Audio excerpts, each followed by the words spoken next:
Mis amados hermanos, muy buenas noches, ya noches porque ya a estas horas ya anda oscureciendo, estamos en el nuevo horario, ya lo sabe. Bienvenido sea usted a este espacio de fundamentos de la fe.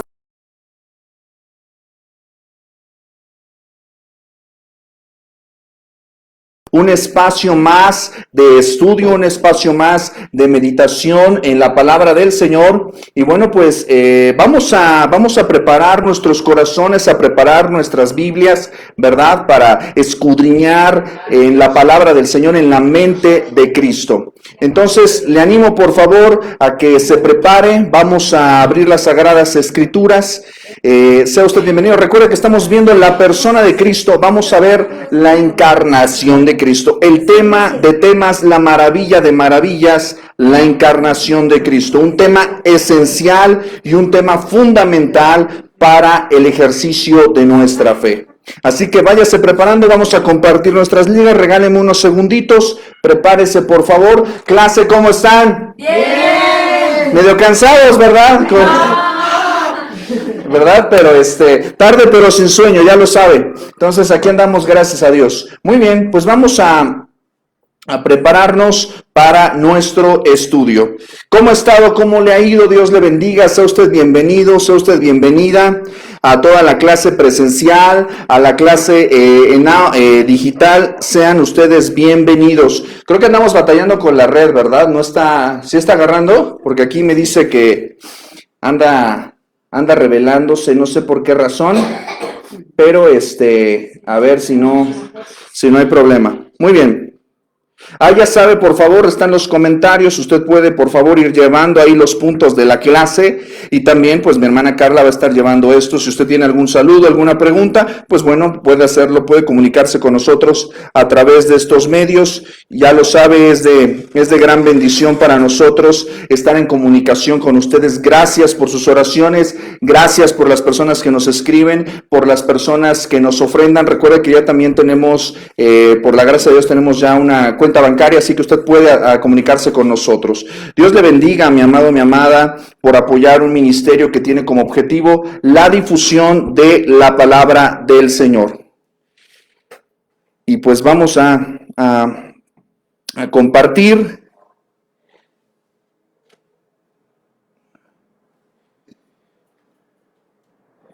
a nuestros amigos de WhatsApp. Si usted no tiene el contacto de WhatsApp, pues por favor comuníquese con nosotros para hacérselo llegar. Escríbanos para poder pues estar todos en comunicación a través de estos espacios.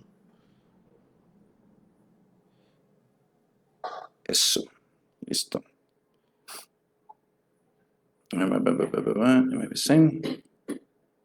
Ándale. No sé ustedes, pero ya pasando ya mediados de noviembre, como que ya huele a ponche. Ya huele a piñatita, a colación, a... ¿Qué te gusta? Cacahuates, bacalao, ensaladas. Ya huele a arbolito de Navidad, ¿verdad? No empiecen con a regalos. Sí, ¿verdad? A regalos. Se reciben, ¿verdad? Se reciben con mucho gusto, ¿verdad? Pues bueno, gracias a Dios tenemos el privilegio de poder vivir en un país que pues podemos celebrar con libertad, ¿verdad? Este tiempo bonito. Ahorita vamos a platicar un poquito de eso, por eso menciono lo de la Navidad, ¿verdad? Muy, muy interesante todo esto. Muy bien, pues gracias a Dios por este tiempo. Sea usted bienvenido, sea usted bienvenida, gracias por la espera. Y vamos a meditar ahora en la palabra del Señor. Le voy a pedir por favor que me acompañe a un texto ampliamente conocido, muy querido, del Evangelio según San Lucas, capítulo 1, versículos del 26 al 38. Una vez que lo hayamos leído, vamos a meditar en el Señor en oración. Dice la palabra de nuestro Dios, Lucas capítulo 1, del 26 al 38. Al sexto mes, el ángel Gabriel fue enviado por Dios a una ciudad de Galilea llamada Nazaret, a una virgen desposada con un varón que se llamaba José, de la casa de David, y el nombre de la virgen era María. Y entrando el ángel en donde ella estaba, dijo: Salve, muy favorecida, el Señor es contigo, bendita tú entre las mujeres. Mas ella, cuando le vio, se turbó por sus palabras y pensaba qué salutación sería esta. Entonces el ángel le dijo: María, no temas, porque has hallado gracia delante de Dios. Y ahora concebirás en tu vientre y darás a luz un hijo y llamarás su nombre Jesús. Este será grande y será llamado Hijo del Altísimo, y el Señor Dios le dará el trono de David, su padre, y reinará sobre la casa de Jacob para siempre, y su reino no tendrá fin.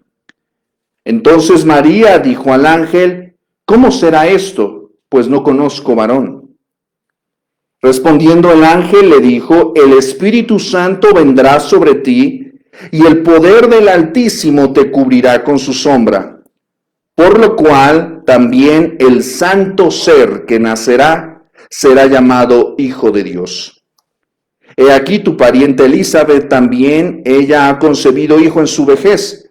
Este es el sexto mes para ella, la que llamaban estéril, porque nada hay imposible para Dios.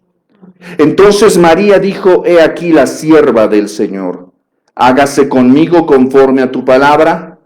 Y el ángel se fue de su presencia. Vamos a orar.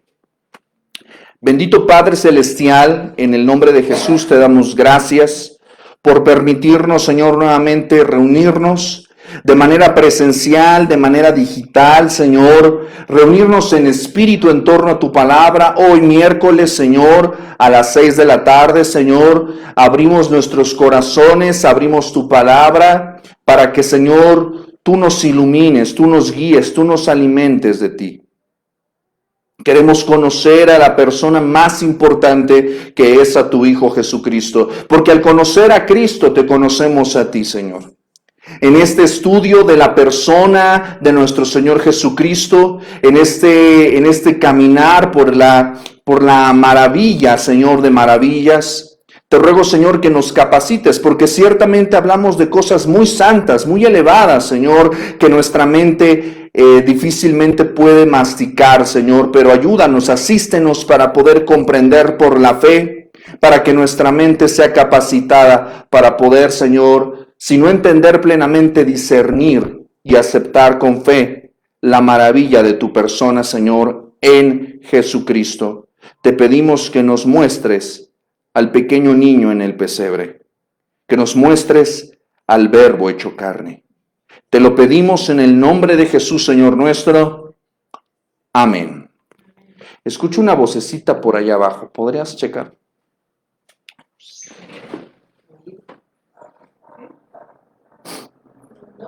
No, entonces estoy alucinando. Escucho multitudes diciendo: sí, predícanos.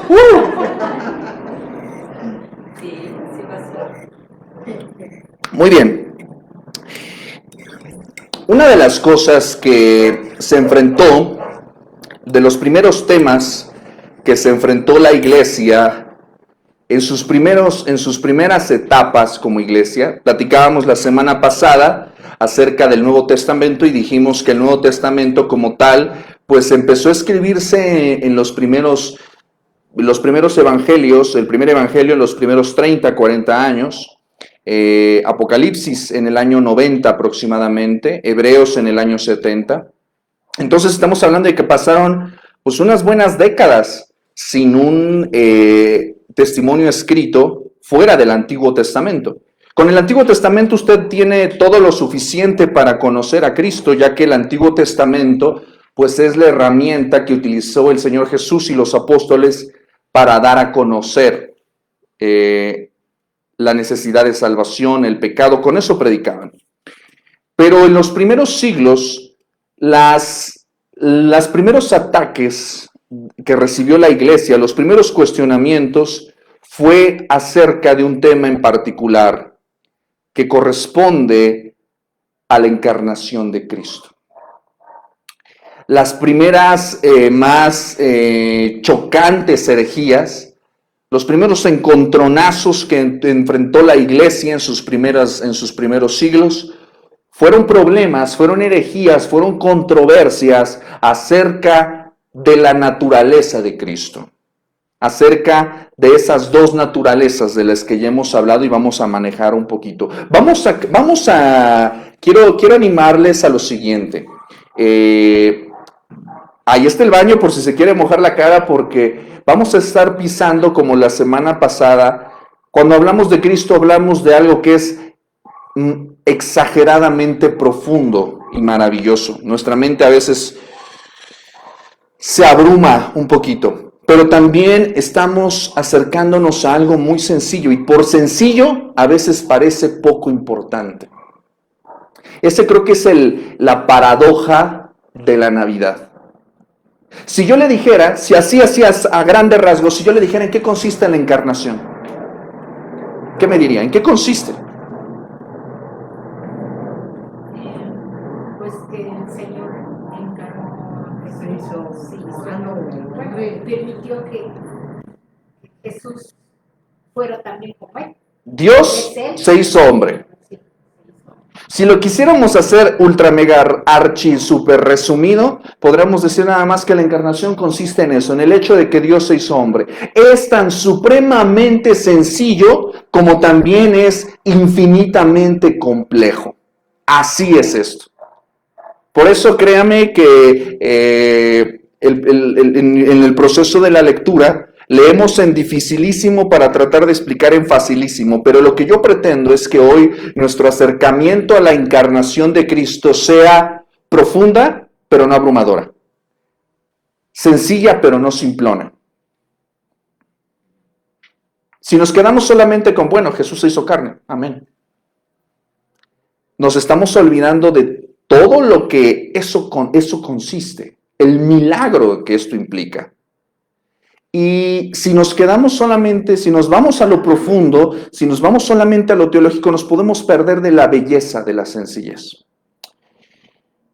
Las Escrituras nos hablan de esto y exaltan esto. Primeramente, vamos a ver que es una enseñanza clara y expresa de las Escrituras. Lo vimos un poquito el día de ayer. Para mí fue el día de ayer, ¿verdad? Las estuve esperando toda la semana. Para mí fue como si hubiera sido ayer. Hablábamos acerca de la preexistencia de Cristo.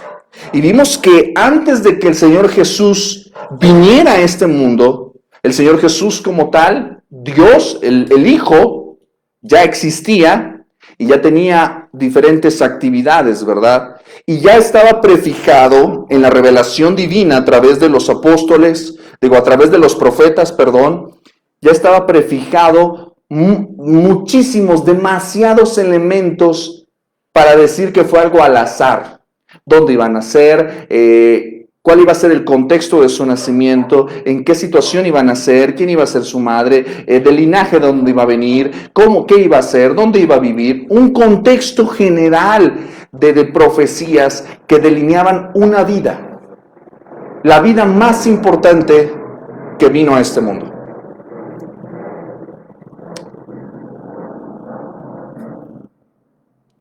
Es importante que usted entienda quién es quien se encarnó. Y quien se encarnó nada más y nada menos es Dios. Estamos hablando de que el Dios infinito y eterno se vino a limitar voluntariamente en un cuerpo finito y mortal. ¿Cuál es el propósito de la encarnación? La redención de los hombres. Génesis 3:15 nos permite asomarnos a esta promesa. Génesis 3:15 dice lo siguiente: y pondré enemistad entre ti y la mujer, Esto es algo dicho por el Señor a la serpiente. Y pondré enemistad entre ti y la mujer, entre tu simiente y la simiente suya. Esta te herirá en la cabeza y tú le herirás en el calcañar. Esta promesa es una promesa que en el momento mismo de la caída, el Señor Jesús ya estaba siendo enfocado. Esto estaba ya prefijado desde antes de la eternidad. En el momento de la caída, vamos a ver que el propósito es la redención de los hombres. Hay un conflicto entre los hijos de Dios y los hijos del diablo. Hay un conflicto entre la luz y la oscuridad, hay un conflicto. Y este conflicto quedó zanjado desde la caída misma. Uno pensaría que este conflicto no fue resuelto sino hasta la cruz, pero antes de la cruz, el Señor, Dios eterno, Padre, Hijo y Espíritu Santo estaban juntos en el plan de redención. Esto ya estaba fijado. Y claramente se da a entender de que ciertamente la serpiente hiere al hombre, pero la simiente de la mujer, noten por favor que está hablando en singular, está hablando de Jesucristo, le herirá en la cabeza, de una vez y para siempre. Isaías 53, del 4 al 5, nos testifica también el propósito de la encarnación de Cristo. Isaías 53, del 4 al 5 dice: ciertamente llevó él nuestras enfermedades, sufrió nuestros dolores, y nosotros le tuvimos por azotado, por herido de Dios y abatido. Mas el herido fue por nuestras rebeliones, molido por nuestros pecados. El castigo de nuestra paz fue sobre él, y por su llaga fuimos nosotros curados. Esto usted lo conoce, es el pasaje de Isaías 53. Mateo capítulo 1, versículo 21, nos refiere también lo mismo. Nos dice lo siguiente: dará a luz un hijo y llamará su nombre Jesús, porque él salvará a su pueblo de sus pecados. De hecho, la palabra, el nombre de Jesús, o Joshua o Yeshua, significa Dios salva. Este nombre no fue escogido al azar. El nombre de Jesús significa Dios salva o Dios salvará. Este nombre no fue escogido al azar. El nombre de Jesús ha sido objeto de preguntas, de controversias. Y esto es muy interesante, porque cuando hablamos de Jesús estamos hablando de dos naturalezas, una naturaleza divina y una naturaleza humana. El doctor Arceus Sproul comenta que en algún seminario académico teológico, un renombrado teólogo iba a dar una conferencia acerca de la persona de Jesucristo, una conferencia de 45 minutos. Y cuando él se para en el podio, en el estrado, en el lugar donde iba a exponer, saca una lista y empieza a leer lo siguiente: el Señor, Emmanuel, sabiduría de Dios, Dios con nosotros, Dios fuerte, admirable, consejero, Jehová, el Creador, el ángel de Jehová, el mensajero, el Hijo de Dios, el Santo, el Hijo del Altísimo, el Verbo, el unigénito, Dios, el yo soy, Rey de reyes, el Todopoderoso, el Alfa y la Omega, el Señor Dios, el primero y el último.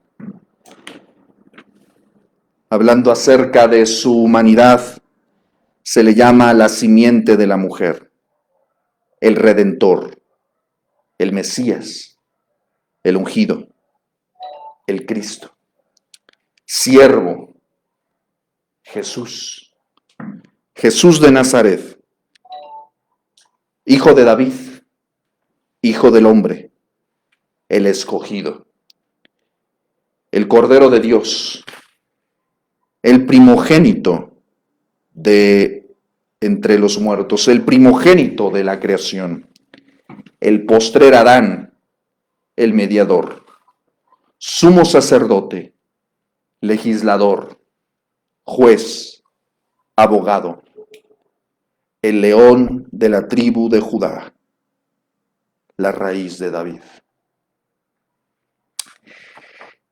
Por mencionar algunos nombres.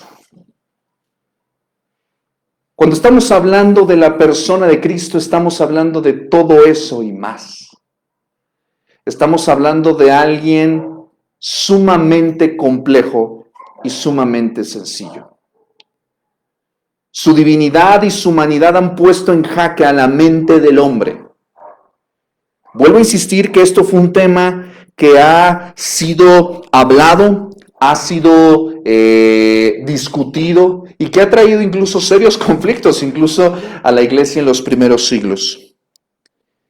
Este testimonio acerca de la humanidad y la divinidad de Cristo, nuevamente volvemos a enfatizar, está plasmado en las Sagradas Escrituras. Primera de Juan, capítulo 3, versículo 8, nos dice lo siguiente.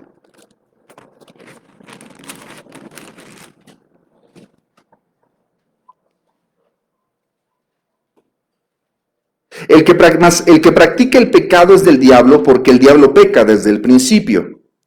Mucha atención. Para esto apareció el Hijo de Dios, para deshacer las obras del diablo. Más adelante, capítulo 4, versículo 10. En esto consiste el amor, no en que nosotros hayamos amado a Dios, sino en que Él nos amó a nosotros. Presta atención. Y envió a su Hijo en propiciación por nuestros pecados. ¿Con qué propósito se encarnó Cristo? El propósito de la encarnación es la redención de los hombres y la gloria de su nombre. Porque al salvar a los hombres, Él no estaba ganando nada. Al salvar a los hombres, Él no estaba sumando absolutamente nada. Asimismo, Él es pleno en su majestad, en su reinado. Dios sigue siendo Dios, el Padre sigue siendo Padre, el Hijo sigue siendo Hijo, el Espíritu sigue siendo Espíritu, con o sin salvación. La maravilla de maravillas es que el Padre, el Hijo y el Espíritu Santo desde la eternidad determinaron salvar a los hombres. Desde la eternidad, el Hijo de Dios estuvo dispuesto y puesto para venir a salvarnos. No fue un accidente. El Padre estaba de acuerdo con la encarnación. El Hijo estaba de acuerdo con la encarnación. El Espíritu Santo estaba de acuerdo con la encarnación. Todo estaba dispuesto desde la eternidad para este momento en particular. Esto es algo que usted y yo debemos de tener sumamente presente. Muy presente. Asumir la forma humana fue un acto de condescendencia de parte de Dios. Fue un acto de misericordia, de favor, de compasión por nosotros. Escribe el Dr. James Farr: como hemos visto, no podemos decir que Cristo no se haya presentado a la raza humana hasta que ésta tuvo cerca de 4,000 años de edad. Lo vimos la semana pasada. El Logos encarnado, en donde vemos la divinidad que se había perdido, es el misterio más grande del Evangelio. Fue un acto de indecible condescendencia del Hijo de Dios, inclinarse y tomar en unión personal y perpetua consigo mismo una naturaleza infinitamente inferior a la suya. Gálatas 4:4 nos muestra esto. Dice lo siguiente: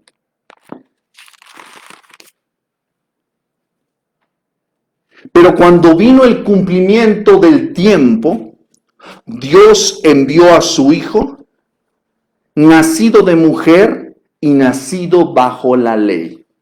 Y si estamos hablando de que fue nacido de mujer, significa entonces que fue humano. Me preguntan ahorita, con el embarazo de Carla, me preguntan, oye, ¿ya sabes qué es? Yo sé que la pregunta va orientada respecto al sexo, ¿no? ¿Es niño o es niña? Y yo siempre bromeo y les digo, me preguntan, ¿ya sabes qué es? Digo, bueno, es humano. Eso es la única garantía que tengo, porque yo veo en el ultrasonido una forma humana, veo pies humanos, brazos humanos, veo un cuerpo humano. Y la deducción es que, pues yo soy un humano, ella es una humana, por lo tanto, pues es un humano, ¿verdad? Esto es una cuestión que puede parecer excesivamente simple, pero cuando estamos hablando de Cristo, pudiera pensarse que no. Una de las enseñanzas clave de las Escrituras es que el Señor nos ha dejado pistas acerca de Él. Vamos por favor a Isaías capítulo 7, versículo 14. Estos son textos que usted y yo leemos todos los años, acercándonos al periodo del Adviento, acercándonos al periodo de la Natividad. Son textos que leemos año tras año. Isaías 7:14 dice, por tanto el Señor mismo os dará señal. He aquí que la Virgen concebirá y dará a luz un hijo y llamará su nombre Emmanuel. Que esto es traducido a Dios con nosotros. Este es un versículo clave porque claramente dice, el Señor mismo les va a dar una señal. Les va a dar una señal. ¿Una señal de qué? Vamos a ir unos versículos más atrás y les voy a leer un poquito para que usted entre en contexto. Voy a leer el versículo 1 en adelante. Sígame, por favor. Dice, aconteció en los días de Acaz, hijo de Jotam, hijo de Usías, rey de Judá, que Resín, rey de Siria, y Peca, hijo de Remalías, rey de Israel, subieron contra Jerusalén para combatirla, pero no la pudieron tomar. Y vino la nueva, es decir, la noticia, a la casa de David, diciendo, Siria se ha confederado con Efraín. Y se le estremeció el corazón y el corazón de su pueblo, como se estremecen los árboles del monte a causa del viento. Entonces dijo Jehová a Isaías, sal ahora al encuentro de Acaz, tú y Sear-Jasub, tu hijo, al extremo del acueducto del estanque de arriba, en el camino de la heredad del lavador, y dile, guarda y repósate. No temas, ni se turbe tu corazón a causa de estos dos cabos de tizón que humean, por el ardor de la ira de Resín y de Siria y del hijo de Remalías. Ha acordado maligno consejo contra ti el sirio, con Efraín y con el hijo de Remalías, diciendo, vamos contra Judá, aterroricémosla y repartámosla entre nosotros y pongamos en medio de ella por rey al hijo de Tabel. Por tanto, Jehová el Señor dice así, no subsistirá ni será. Porque la cabeza de Siria es Damasco, y la cabeza de Damasco Resín, y dentro de 65 años Efraín será quebrantado hasta dejar de ser pueblo. Y la cabeza de Efraín es Samaria, y la cabeza de Samaria el hijo de Remalías. Si vosotros no creyereis, de cierto no permaneceréis. Habló también Jehová a Acaz, diciendo, pide para ti señal de Jehová tu Dios, demandándola ya sea de abajo en lo profundo o de arriba en lo alto. Y respondió Acaz, no pediré y no tentaré a Jehová. Dijo entonces Isaías, oíd ahora, casa de David, os es poco el ser molestos a los hombres, sino que también lo seáis a mi Dios. Por tanto, el Señor mismo os dará señal. He aquí que la Virgen concebirá y dará a luz un hijo, y llamará su nombre Emmanuel. El contexto de este versículo está en un clima de incertidumbre, en un clima de terror, en un clima en el cual los hombres ponen su confianza en todo lo que confiere a este mundo. El gran problema de la humanidad es que no confía en Dios, no confía en la palabra del Señor. Tanto es así que el Señor tiene que proveer una señal, algo para ser visto, para ser visible, para guiarnos. Y esa señal es la encarnación de Jesucristo. Y es muy claro porque dice, la Virgen concebirá. Evidentemente,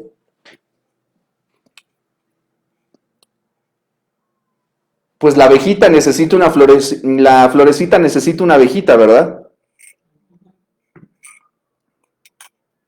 Pero aquí estamos estableciendo el hecho de que ella es una virgen. Es decir, es una doncella, es una mujer pura, es una mujer que no ha entrado en un contacto carnal con ningún hombre. De hecho, lo leímos hace un momento en Lucas. Esto ha sido objeto de duda, de incredulidad. Nuevamente vemos lo mismo, es señal, pero deciden no creerla. Esto es una cuestión muy importante porque ciertamente el nacimiento virginal de nuestro Señor Jesucristo es clave para la comprensión de la encarnación. Vamos a ir un poquito más adelante, vamos a hablar al respecto. Primeramente, vamos a mencionar el hecho de que el Señor Jesús, en su nacimiento virginal, Él es la simiente. Al nacer de la manera que nació, estamos estableciendo de que fue generado en el vientre de María, que cabe mencionar no es divina, sino es humana. Lo que pasó ahí, principalmente estamos hablando de que fue un milagro. Segundo, lo que estamos estableciendo ahí fue una señal. Y tercero, esto no fue algo que ella estuviera buscando. Permítanme compartirles esto. Esta profecía, algunos críticos objetan esta interpretación, dicen que el término usado por Isaías simplemente se refiere a una mujer joven en edad de casarse, no a una mujer que nunca había tenido relaciones con un hombre. Eruditos dicen que otro término es la palabra correcta para virgen, el término betulá. Sin embargo, el término alma sí se refiere a una mujer joven que no ha tenido relaciones con un hombre. La sugerencia de que realmente María no fue virgen, si algo, nuevamente insisto, si algo ha estado en choque, si algo ha estado en controversia, si algo ha estado siempre en la mesa en tela de duda, es el nacimiento de nuestro Señor. De hecho, los mismos fariseos le decían que él era hijo de fornicación. El mismo José incluso dudaba de la palabra de María. Incluso trata de dejarla en secreto. Recordemos que ellos estaban desposados, es decir, en el contexto oriental ellos estaban, vamos a decir algo así, estaban en trámites, ¿verdad? Ellos ya estaban prometidos, ellos estaban en una situación de vínculo familiar, pero todavía no entraban en una situación de vida conyugal. Esto era así en los días antiguos. Estaban ya en una relación legal, pero no en una relación física. Por eso María dice, no he conocido varón. Pero cuando José se da cuenta de esto, lo primero que hace, porque incluso dice que era un hombre temeroso de Dios y también se da por sentado que era un hombre compasivo, dice que quiere dejarla pero en secreto para no difamarla, porque el solo hecho de suscitar la mínima sospecha de que ella pudiera haber cometido adulterio era objeto de muerte, de ostracismo social, mínimo. Y el Señor mismo habla con José. Usted lo sabe. El texto bíblico nos apunta a este testimonio. El Evangelio según San Mateo nos muestra esto.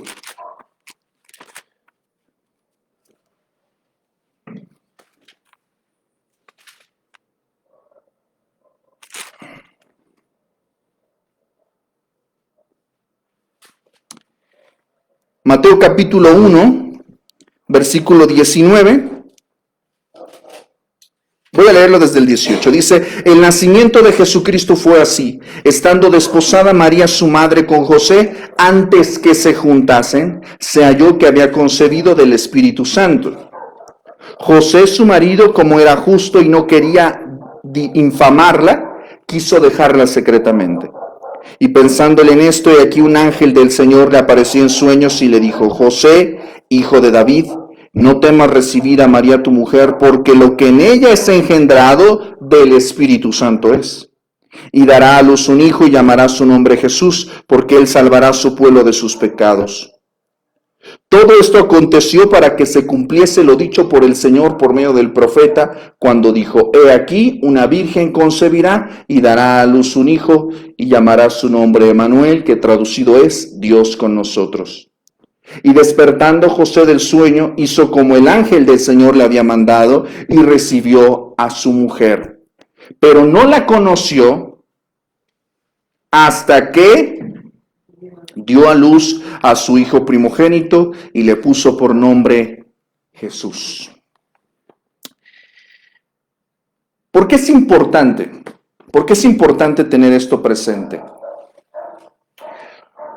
Porque nos damos cuenta que la encarnación de nuestro Señor Jesucristo no se da de una manera, se da de una manera milagrosa, es decir, en una virgen, se da en un contexto en el cual había ciertas señales, recuerde usted la estrella, los magos, los pastores, se da en un contexto en el cual había oposición política, ¿verdad?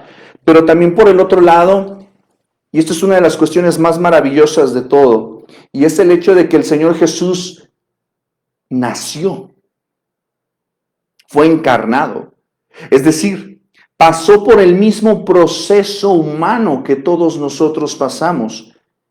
Fue concebido por la obra del Espíritu Santo, pero no nació como lechuga de Gabbage Patch. O sea, no salió de una col. No bajó del cielo, no lo trajo una cigüeña de París.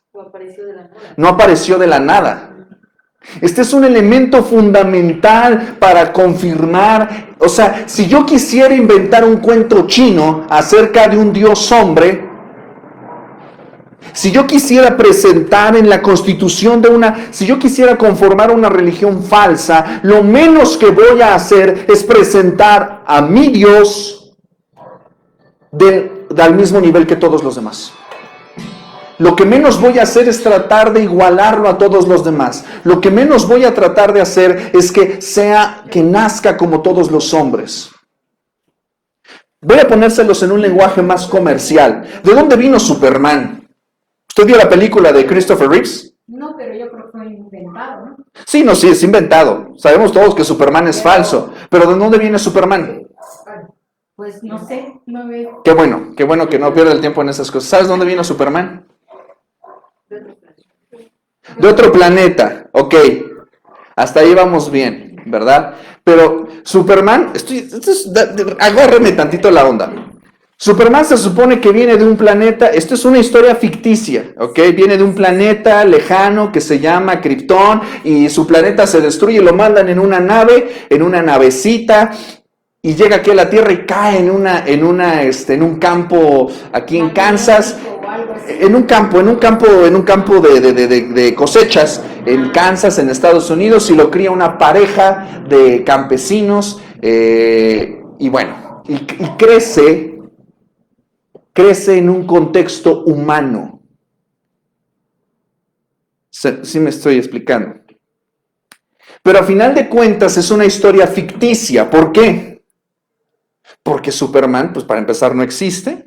Pero sobre todo el elemento fundamental es que él en la historia ficticia, él es un ser ultraterreno, superior, que no deja de ser superior aunque vive entre los hombres. En el elemento en la encarnación, en el testimonio de la encarnación, Jesús fue concebido en el vientre.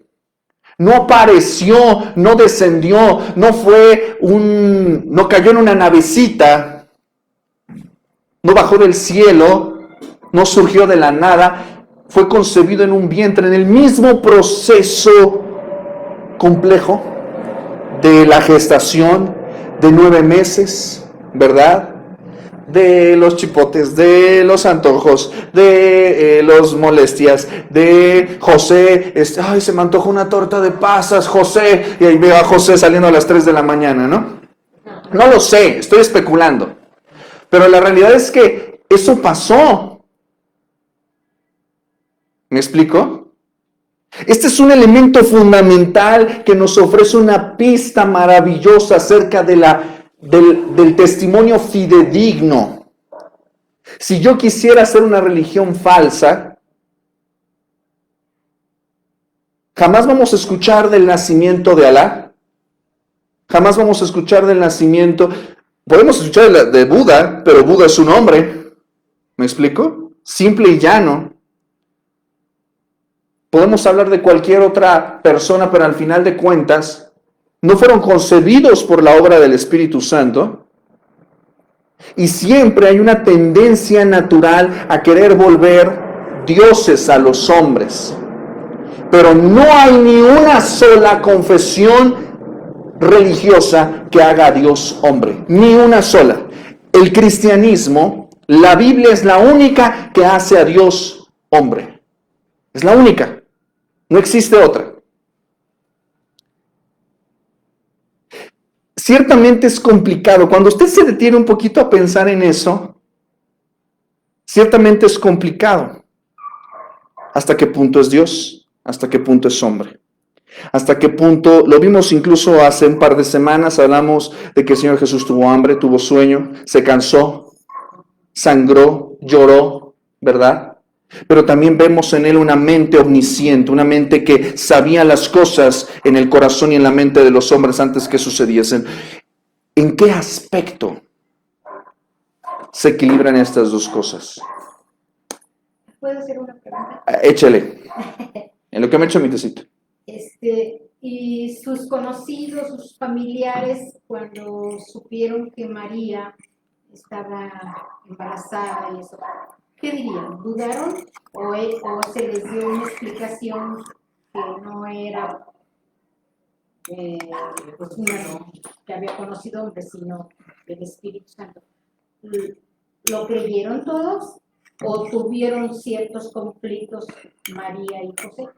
Bueno, el pasaje que acabamos de leer, vemos que sí había, humanamente hablando, o sea, si alguna señorita llega y dice, es que concebí del Espíritu Santo. O sea, humanamente cualquiera lo dudaría. Sin embargo, que algo que me parece fundamental es que el sueño de confirmación no le fue dado al vecino, no le fue dado al rabino, no le fue dado a quién más le gusta, a los suegros. ¿Sabe quién se lo dio? A su esposo. Nota también de pie de página la importancia, y lo he anunciado en las últimas veces, los últimos años. La encarnación presenta un testimonio clave tácito. O sea, no está escrito, pero es tácito. Ahora sí, como dirían en buen mexicano, te lo dicen Pedro para que lo entienda Juan. O sea, te lo dicen entre líneas. La encarnación es un testimonio de lo importante que es Dios, para Dios, la vida, la familia y el matrimonio. ¿Por qué? Nuevamente, porque Cristo fue concebido en un vientre humano durante 9 meses. Si María hubiera sido una mujer feminista, hubiera dicho, ¡ay, qué lata, lo voy a abortar! Y estaríamos... Nadie me va a creer. ¿Qué van a pensar los demás de mí? Si ella, y el testimonio de María es vital. Yo sé que estamos hablando de la persona de Cristo, pero Dios permitió, no escogió a cualquier persona. Dios lo hace bien. Dios tiene o sea, yo no puedo creer que todavía tengamos este concepto sonso, perdónenme la expresión, de pensar que Dios tiene un problema con la mujer o que la Biblia es machista, cuando le exalta a un nivel de honra, de dignidad. O sea, nada más puso a su hijo, a la segunda persona de la Trinidad, en el vientre de una mujer. Si no hubiera importancia, si no valiera nada, si no fuera tan sagrado el ministerio de la maternidad, ¿por qué honrarlo de esa manera? 2. El sagrado ministerio de la paternidad. Ciertamente José es un personaje de mucho ruido y ¿cómo dice? Hay personas que son de mucho ruido y pocas nueces, ¿no? José es todo lo contrario, es muchas nueces, poco ruido. Realmente nosotros no tenemos los discursos de José, no tenemos grandes palabras de José. José me lo imagino un hombre con las manos astilladas porque era un carpintero, pero a final de cuentas lo vemos como un hombre que era temeroso de Dios. Temeroso de Dios. Él no necesitó confirmación tras confirmación tras confirmación como Gedeón. Oye, y un vellón y que se moje y luego fuera. No, él no solamente necesitó que una vez el Señor le dijera, toma a tu esposa. Nada más necesitó eso. Entonces, algo que me parece maravilloso es que hay un testimonio clave ahí de lo importante que es una mujer piadosa y un hombre piadoso. 2. El Señor Jesús no estuvo en un hogar de un hombre y un hombre, listo, ya lo dije, y no en un hogar de una mujer y una mujer, y no en un hogar de un hombre que se creía mujer y una mujer que se creía hombre. Estuvo en un hogar de un hombre y una mujer. No. La importancia del matrimonio. Ellos, realmente por eso me parece interesante, porque el sueño, la confirmación primero apareció a María, porque pues ella lo iba a llevar. Y la otra confirmación aparece a José, a nadie más. A nadie más. Acerca de y ellos se comprometen en esto, o sea, ellos podrían haber dicho, no, yo qué lata, qué compromiso. Imagínate, si un hijo de por sí representa un ministerio, un compromiso, un desafío, una bendición, ahora imagínate nada más el Hijo de Dios. O sea, estamos hablando de que va a ser más responsabilidad, más compromiso, más luchas, más cosas. ¿Cómo va a ser? ¿Qué va a pasar? ¿Me explico? Estas son personas de fe, que tomaron un camino de fe, sin saber lo que iba a acontecer. Eso me parece fantástico. O sea, se confirma el hecho de que solamente se necesita un hombre, una mujer que teman a Dios, la importancia del matrimonio, la importancia de la familia. Si la familia no fuera importante, pues entonces nada más que el Señor baje del cielo y ya, ¿no? La encarnación testifica lo importante que es la familia, el matrimonio, la humanidad. Y no la humanidad porque es importante la humanidad, sino porque Dios ama al hombre. ¿Por qué? O sea, y estoy estableciendo hipótesis, solamente estoy estableciendo especulaciones, pero son especulaciones basadas en el texto, ¿me explico? ¿Por qué no le confirman los vecinos? ¿Por qué no era necesario? Porque los únicos que debían tener claro quién era esa persona eran sus padres. Nada más, nada menos. Eso me parece un testimonio fundamental. Nosotros no estamos caminando, el día de hoy, no estamos caminando tratando de encontrar el hilo negro. No estamos haciendo una nueva teología. No estamos nosotros buscando a ver qué encontramos por ahí para especular. No, estamos caminando nosotros el camino que han caminado otros santos hombres a lo largo de la historia de la iglesia. Yo siempre que trato de hablar con personas de otras confesiones religiosas, por ejemplo con personas que son católicas, para establecer un contacto, siempre llego al credo de los apóstoles. ¿Por qué? ¿Cuál es el punto? Los credos, ¿ha escuchado usted los credos? Bueno, ahorita se los voy a leer. Los credos fueron confesiones resumen. El cristiano de los primeros siglos iba por la calle y le preguntaba el pagano, la persona que, el pagano no es una ofensa, simplemente es una persona que pues cree otra cosa, ¿no? Que es fuera de la ortodoxia cristiana, eso significa. Iba por la calle y le decía, bueno, ¿y tú en qué crees? Y pues quizás le ha pasado a usted también que se ve embrollado a veces cuando le preguntan y bueno, pues yo creo en esto y uno termina desmadejando un rollo de cosas y no llega a ningún punto. Bueno, lo que hicieron los cristianos de los primeros siglos fue hacer un resumen concreto y conciso de en qué consiste la fe cristiana. Así de simple y de sencillo. ¿Para qué? Para que toda la iglesia pudiera defender y decir, en esto creemos. Una declaración, en esto creemos. Todo lo que salga fuera de esto no es cristianismo. No es seguir a Cristo. Me gusta mucho mi Biblia porque me la regalaron. Y me gusta mucho porque contiene estos credos elementales de la historia de la iglesia. Y cuando usted escucha credo, como que le suena medio romano, ¿verdad? Como que le suena medio católico, como que, ¡ay! Ya el hermano se está poniendo medio ecuménico. No, para nada. Simple y sencillamente, no estamos caminando nosotros un camino ajeno, estamos caminando el mismo camino que todos aquellos que quieren confesar a Cristo.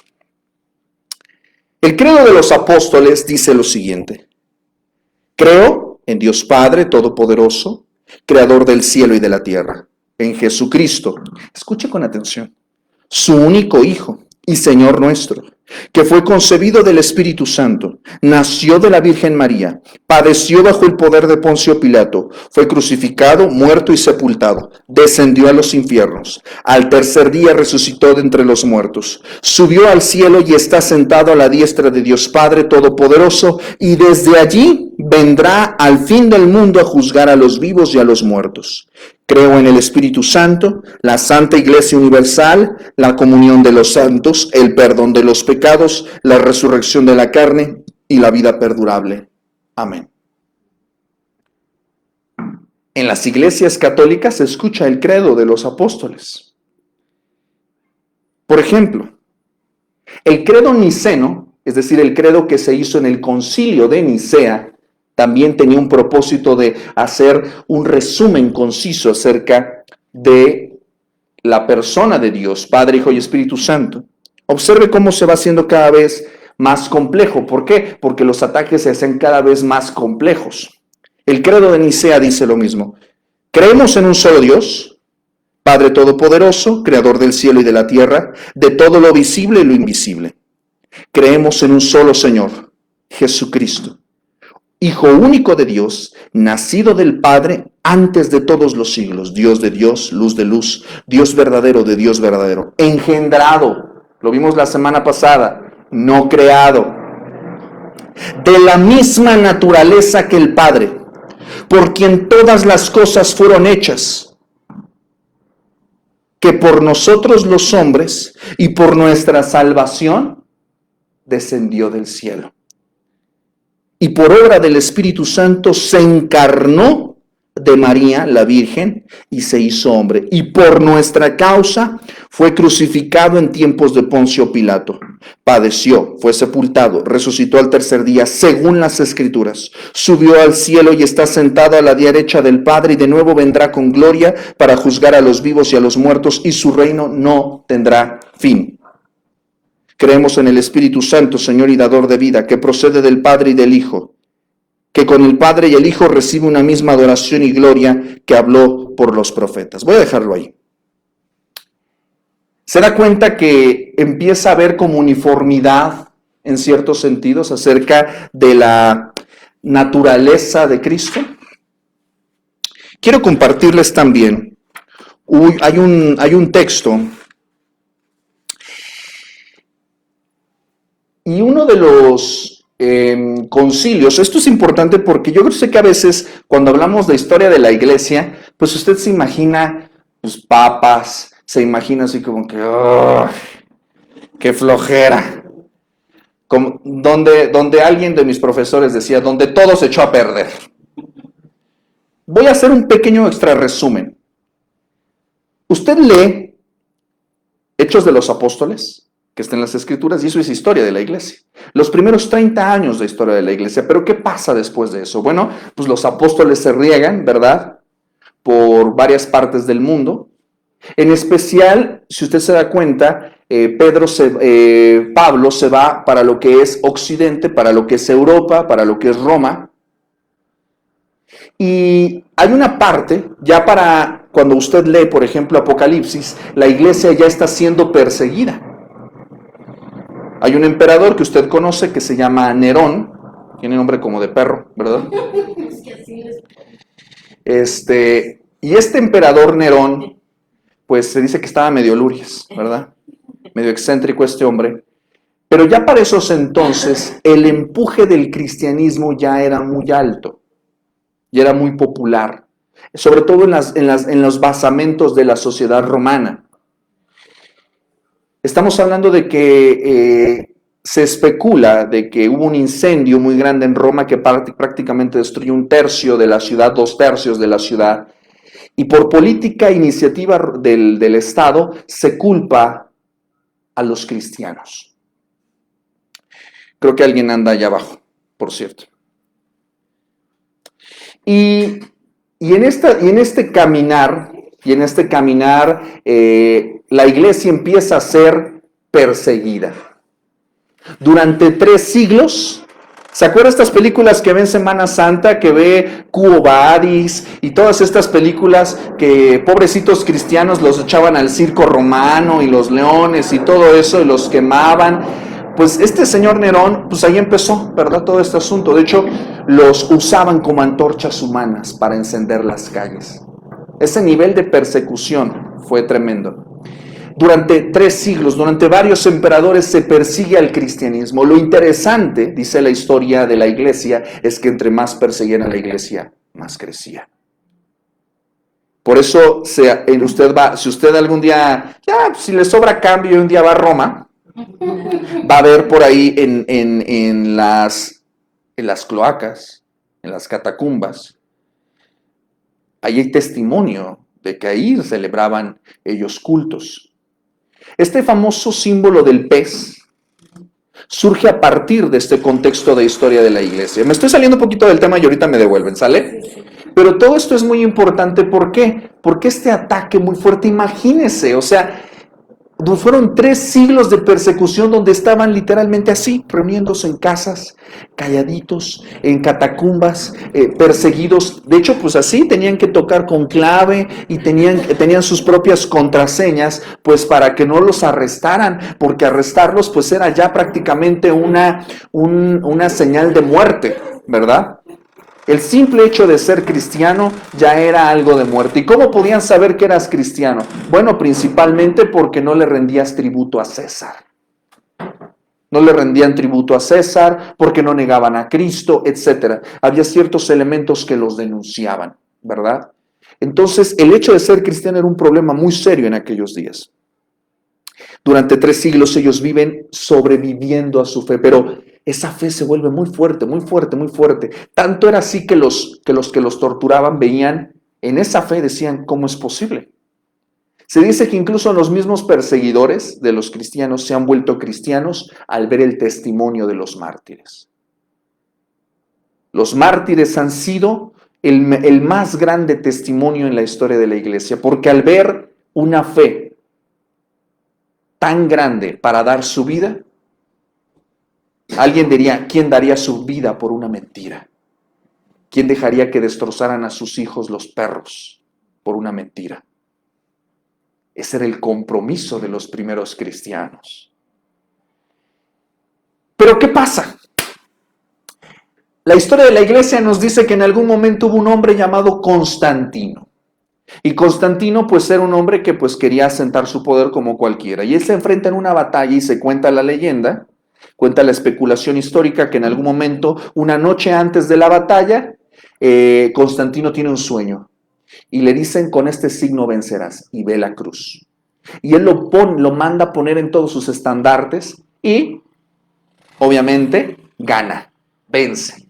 A partir de entonces se dice que él empieza a tener favor hacia el pueblo cristiano, que en este entonces pues ya estaba conformado de varias naciones, esclavos, soldados, una gran parte de la población, porque obviamente pues ello había crecido muchísimo, incluso ya funcionarios del gobierno, en fin. Algunos creen que Constantino no se convirtió de corazón, sino fue un ardid político. La historia dice que se bautizó antes de su muerte, pero lo que deja Constantino después de 3 siglos de persecuciones, establece el cristianismo como la religión oficial del Estado. Y ahí es donde algunos dicen que se echó a perder todo, porque pues mientras uno es perseguido por su fe, pues lo único que le interesa a uno es orar, reunirse, cantar, sobrevivir. Pero cuando ya nadie te persigue, pues uno empieza a tener tiempo para pensar. Y empiezan a pensar acerca de su fe.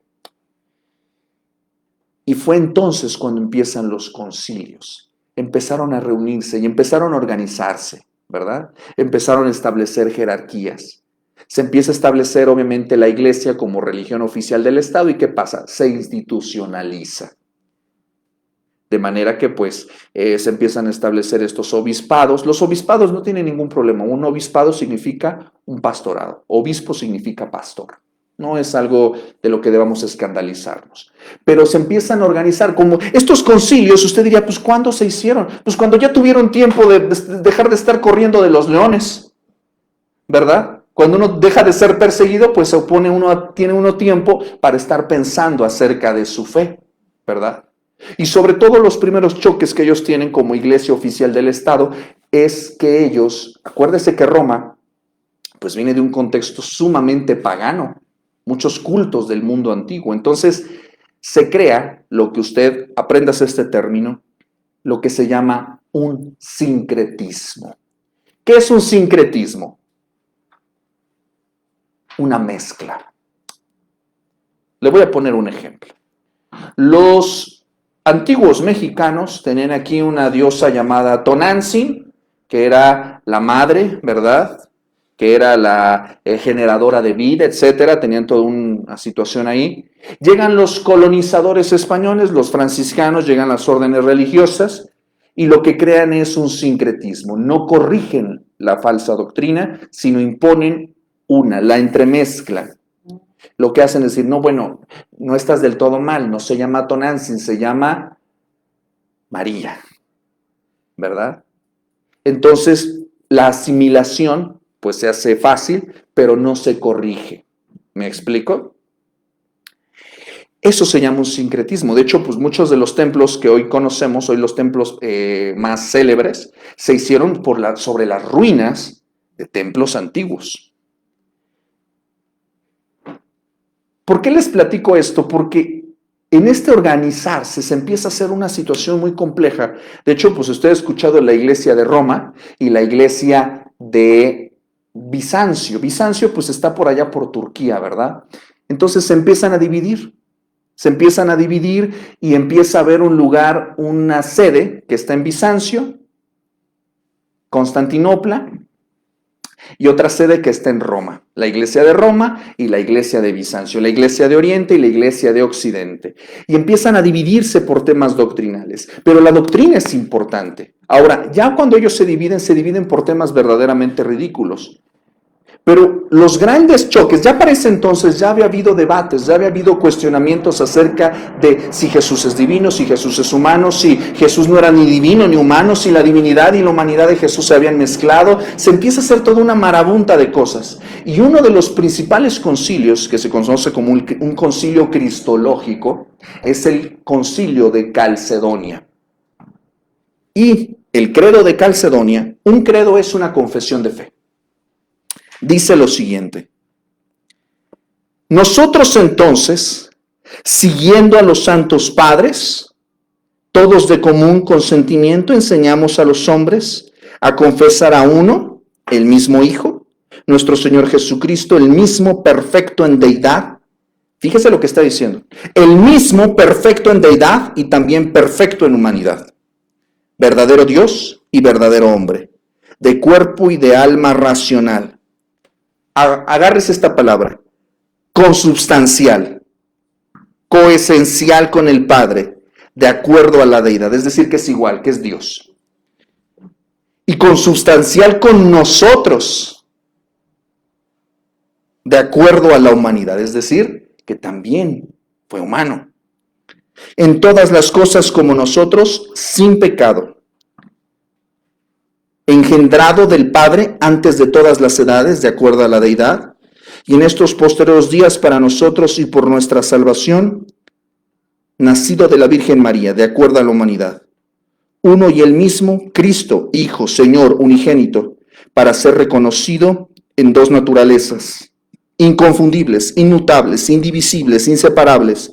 Por ningún medio de distinción de naturalezas desaparece por la unión. Es decir, que 100% Dios y 100% hombre, no es 50-50. Que no se entremezclaron como plastilina Play-Doh. Le ha pasado que quiere usted hacer algo ahí y se hace, no se entremezclaron. Sí sabes de qué te estoy hablando. Exactamente, pero no pasa eso. Él no se entremezcla la divinidad con la humanidad. Cuando estamos hablando de estas dos cosas, estamos hablando de la unión hipostática. Cuando hablamos de esto, de la divinidad y la humanidad de Cristo y esta unión, estamos hablando de la unión hipostática. Y estamos caminando un terreno que es un terreno de misterio. Es un terreno de misterio.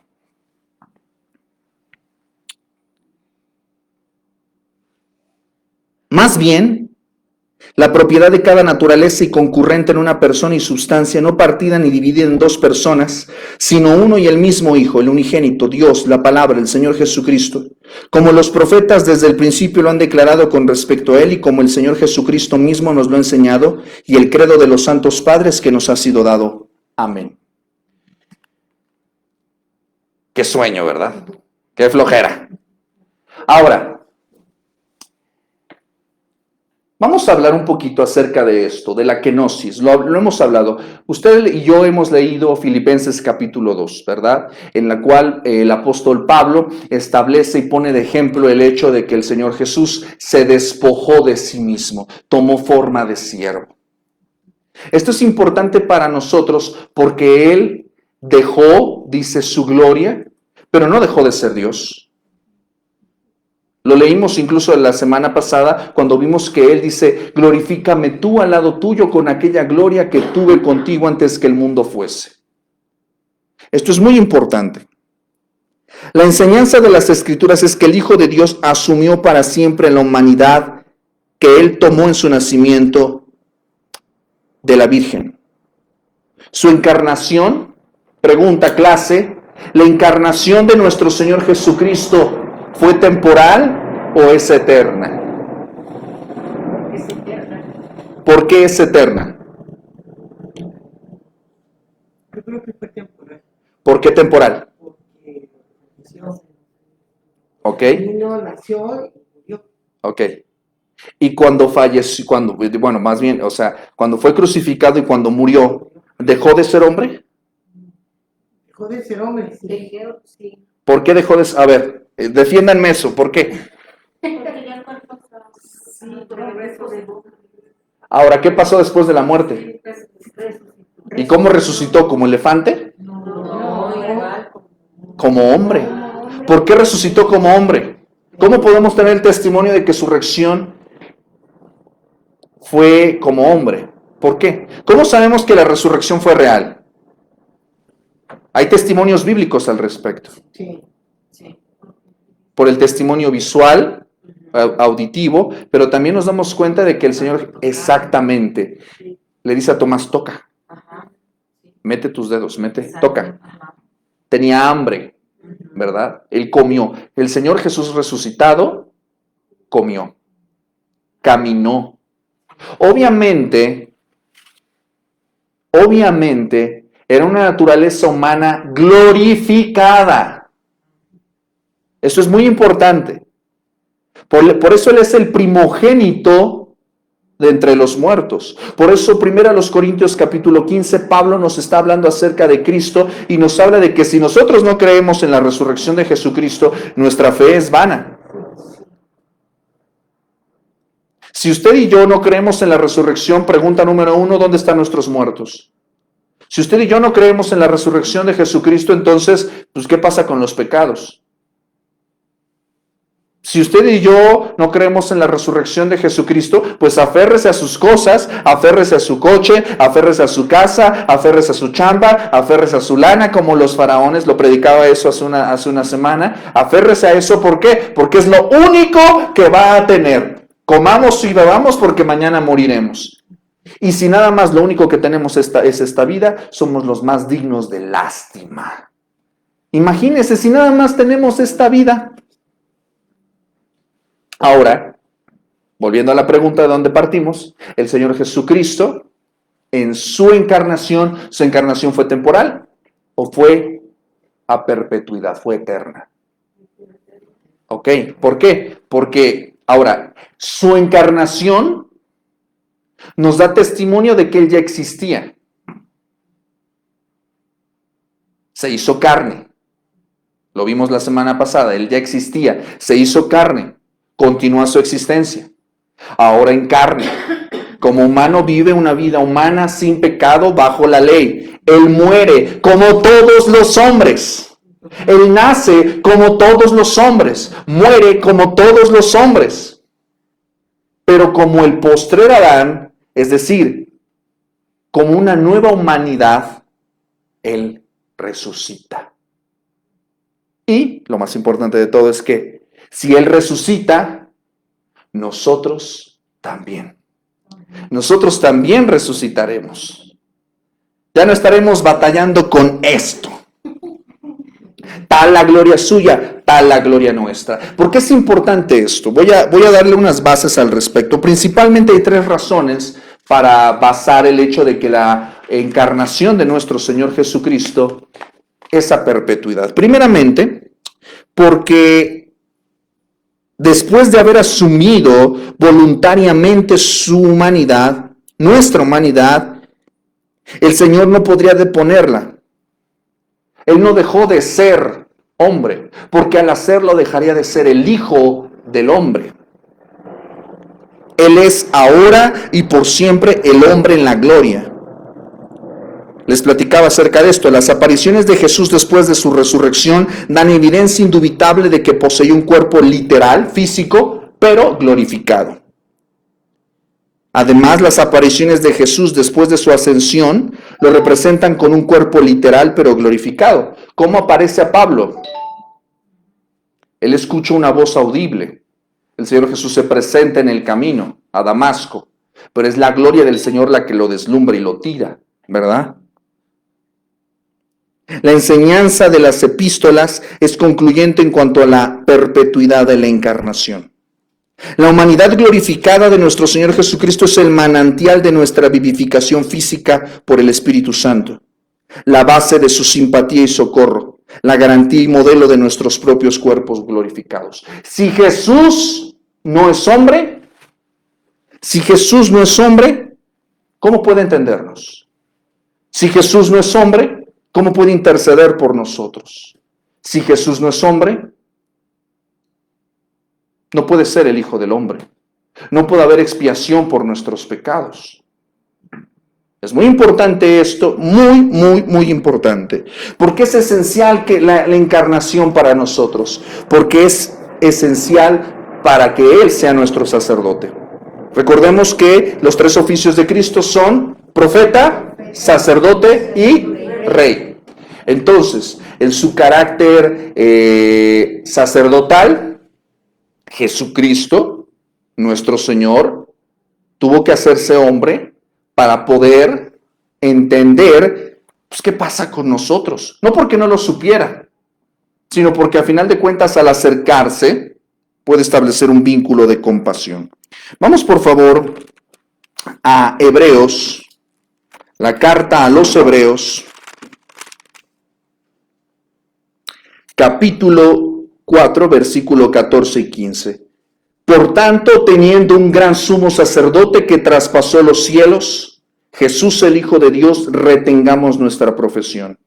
Porque no tenemos un sumo sacerdote que no pueda compadecerse de nuestras debilidades, sino uno que fue tentado en todo según que nuestra semejanza, pero sin pecado.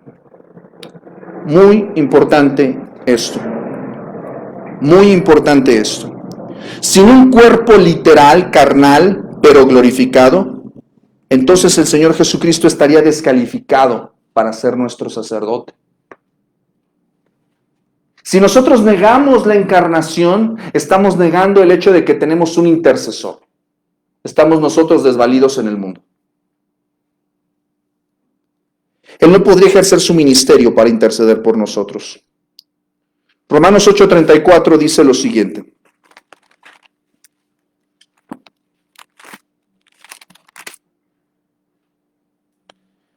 ¿Quién es el que condenará? Cristo es el que murió, más aún el que también resucitó, el que además está a la diestra de Dios, el que también intercede por nosotros. Dice el doctor James Farr, la condición esencial en el ejercicio de cualquier oficio de sacerdote es participar de nuestra naturaleza, uno que pueda compadecerse de nuestras flaquezas, siendo tentado en todo pero sin pecado, y así presentar nuestras necesidades delante del Padre y conseguir para nosotros misericordia y gracia para el oportuno socorro. Si Jesús no es hombre, entonces ¿cómo puede entender los problemas de los hombres, las necesidades de los hombres? Por eso la encarnación es vital, es necesaria, es fundamental. Sin un cuerpo físico, si el Señor Jesús nos encarna, la pregunta fundamental también es la siguiente. El Señor Jesús resucitó en un cuerpo físico.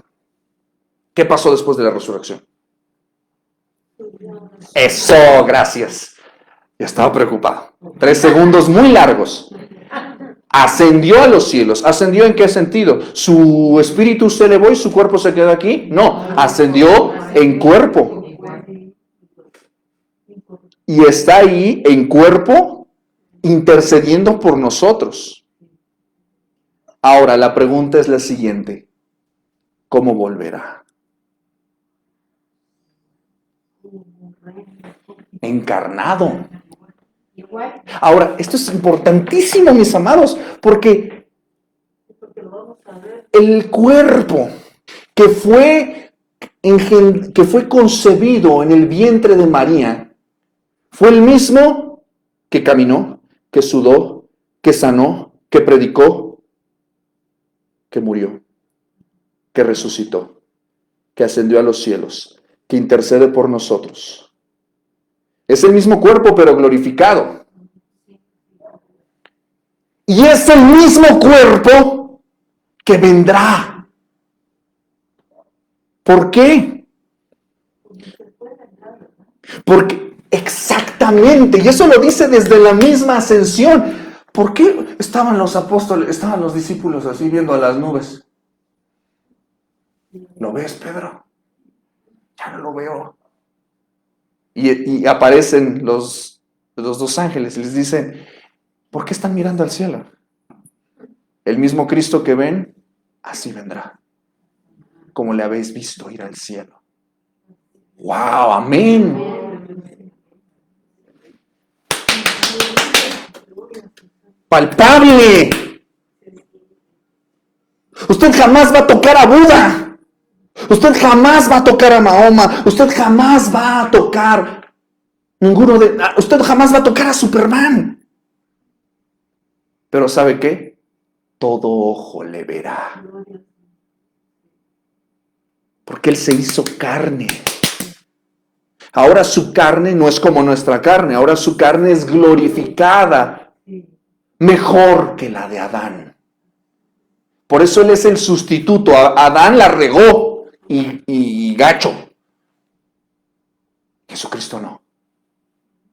Por su obediencia, esta carne verá gloria. No por mi obediencia, por la suya. Por la obediencia suya en la carne. Esta carne, la suya y la mía, verá gloria. ¿A qué punto obedeció? Al punto de que dejó su gloria. Dice el himno, tú dejaste tu trono y corona por mí, al venir a Belén a nacer. Mas a ti no fue dado el entrar el mesón, y en pesebre te hicieron nacer. Ven a mi corazón, oh Cristo, ven. Pues en él hay lugar para ti.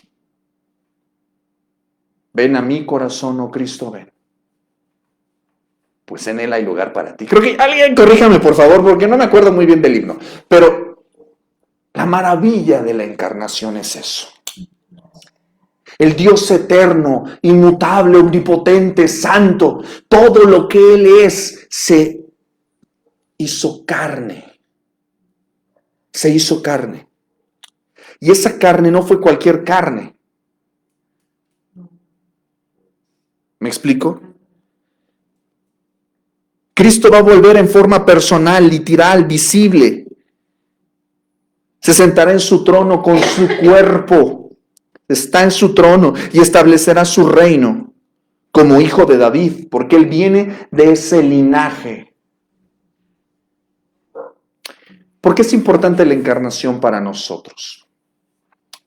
Porque la encarnación, como les decía hace un momento, nosotros vamos a ver que en todas las religiones del mundo los hombres quieren subirse, elevarse, alcanzar elevación espiritual, el yoga para entrar en poner tu mente en blanco y meditar y elevarte y no sé qué. Y he escuchado por ahí que dicen que incluso sí levitan.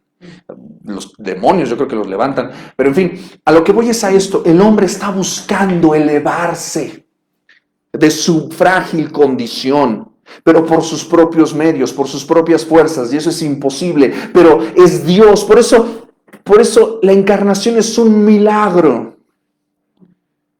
porque es Dios mirándonos en nuestra miserable condición, viéndonos levantarnos, tropezar, levantarnos, tropezar, levantarnos, tropezar, viéndonos en nuestros esfuerzos miserables, ruines, patéticos, mezquinos, intentando ser, entre comillas, mejores.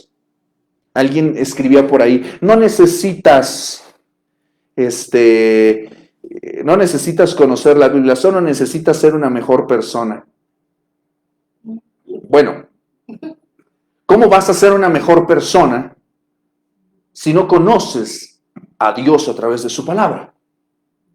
Ahora, ciertamente conocer la Biblia no necesariamente te hace mejor persona, ¿verdad? Si no conoces al Dios de la Biblia. Es Dios diciendo, ¿qué vamos a hacer con él? Ellos no pueden. Ellos no pueden.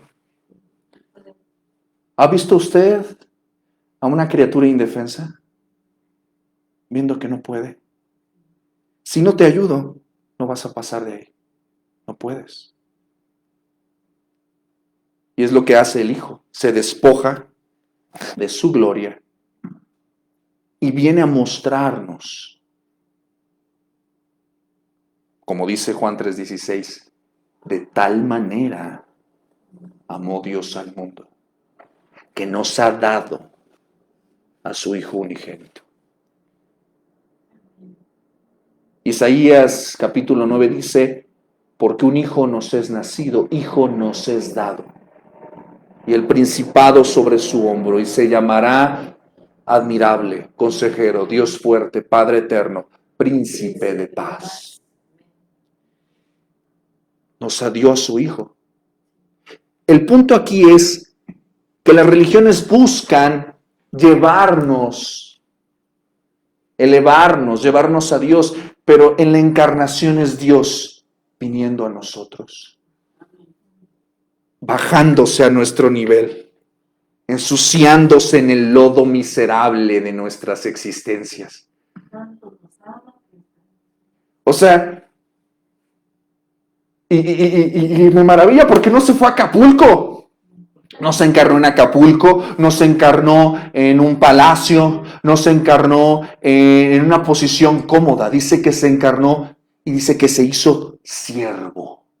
La expresión en el griego para siervo es doulos, que su traducción literal es esclavo.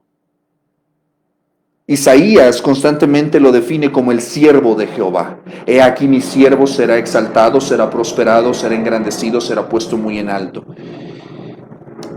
Él habla del siervo de Jehová, el doulos, el esclavo de Jehová. Él no vino para ponerse en una posición a sí mismo. ¿Y en qué condición? La encarnación nos habla de esa condición de suprema humildad. No hubo fanfarres, no hubo como en el nacimiento de los principitos, no hubo trompetas, no hubo anuncios, no hubo nadie que estuviera diciendo absolutamente nada. Ahora, a la luz de los hombres, porque a la luz de la eternidad hubo trompetas. A la luz de la eternidad había heraldos. Los profetas fueron esos heraldos que estuvieron a través de los siglos diciendo que venía, ya venía, ya venía, ya venía, ahí viene, ahí viene, ahí viene, ahí viene, ahí viene.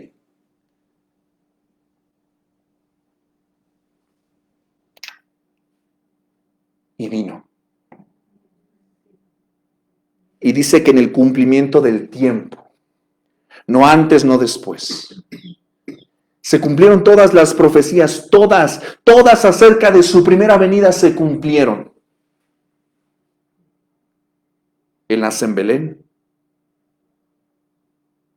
Él nace del linaje de David por dos caminos.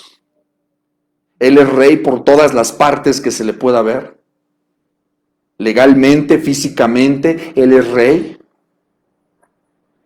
Él nace en una condición extremadamente humilde.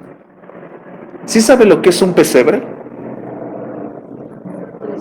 Es un comedero de animales. Si nosotros lo pusiéramos en contexto simple y sencillamente a María, pues literalmente no tuvo, y no tenían la posición económica para poder conseguirle un mejor lugar. No había un mesón, no hubo un hotel, no hubo una puerta que se abriera. En ese mundo miserable de puertas cerradas. Vamos a decir prácticamente que el Señor Jesús pues vino literalmente pues en un estacionamiento ahí en una caja de zapatos, ahí entre animales. Lo interesante de la encarnación de Cristo es que, como dice Juan, a los suyos vino y los suyos no le recibieron. Cuando vienen estos hombres astrónomos, estos magos del oriente, mago no necesariamente porque fueran mágicos o porque fueran a Hogwarts, ¿verdad? Sino simple y sencillamente porque ellos tenían un conocimiento especializado de cosas ocultas. Ellos estudiaban y examinaban la posición de las estrellas para hacer de alguna manera dictámenes. Ahora, se estaba establecido, y de hecho incluso en otras religiones antiguas, en otras cosmogonías antiguas se habla también de una virgen que concibe. Pero eso es otro tema para otra sesión de apologética, ¿verdad? Pero lo cierto es que estos hombres examinan las estrellas y con el amplio conocimiento erudito que tienen, saben que ya viene el Mesías. Y ellos hacen un viaje costosísimo, carísimo, lejísimo, para poder conocer a este Mesías. Y van con Herodes y le dicen, oye, venimos a ver al Mesías que ha nacido. Y Herodes, evidentemente, pues que le movieron el tapete. Hay gente que está en un tabique y se marea. Herodes era esa clase de persona. No tenía poder y el poco poder que tenía miedo de que se lo quitaran. Y él lo que hace pues es de alguna manera un engaño para tratar de que ellos le guiaran a Jesús. Ellos llegan, la estrella los guía en esta posición y ellos llegan ahí. Recordemos también que Lucas nos muestra de que había unos pastores en aquella región, en las vigilias de la noche, y se les aparece, les revela que van a ser su Mesías. Y ellos van, lo buscan, en fin. Pero el escenario más maravilloso de todo esto es que el nacimiento de nuestro Señor Jesucristo, estamos hablando de que las estrellas se ordenaron para mostrar su encarnación. Los reyes de un puño de reyes vinieron a rendirle tributo. Una mirada hasta cierto punto profética de lo que será en aquellos días. Las naciones y los reyes vendrán a postrarse delante de él. El que estaba en ese pesebre no era un niño cualquiera, no era un judío cualquiera.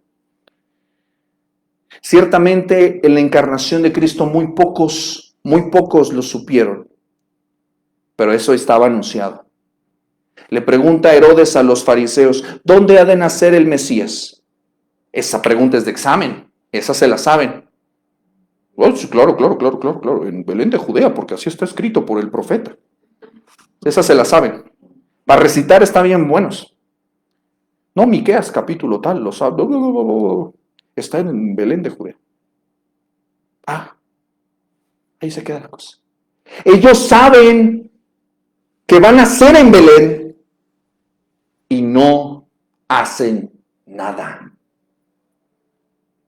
Si usted supiera la localización de algo muy valioso, era para que estuvieran ahí rondando, para que estuvieran cercando, haciendo rondines, examinando a las mujeres embarazadas, era para que estuvieran buscando celosamente a su Mesías, pero no le buscaban.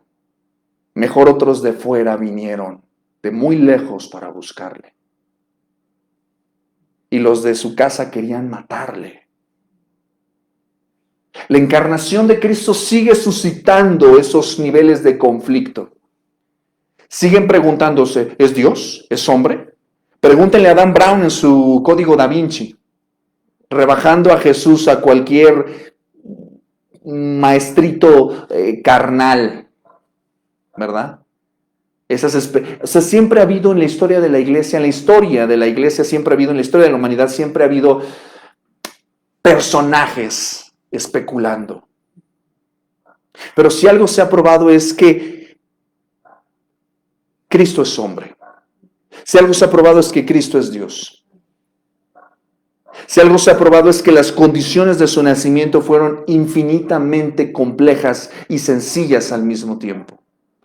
Ninguna persona ha nacido como Él con todas esas condiciones. No ha sido tan anunciado, no ha sido tan desconocido. Si se dan cuenta, fue potentemente anunciado, pero también potentemente desconocido. Visto por todos, pero también ignorado por todos. ¿Se da cuenta de esta mezcla como de paradojas? En el pueblecito más ahí dice que hay un coro, ¿no? El aldehuela de Belén. ¿Sabe lo que es una aldehuela? O sea, no llega ni aldea. O sea, era un puñado de chozas ahí en un cerro, por ahí. O sea, no había ni camión para llegar a Belén. Y eso es una cuestión maravillosa en los lugares más ocultos, escondidos. El Señor ha tenido a bien sacar lo mejor de sí mismo. ¿Por qué es importante la encarnación para nosotros? Porque trae a Dios a nosotros, nos acerca a Dios. Dios con nosotros. La encarnación establece para nosotros comunión con Dios. Por eso Jesucristo dice, yo soy el camino, la verdad y la vida. Nadie viene al Padre si no es por mí.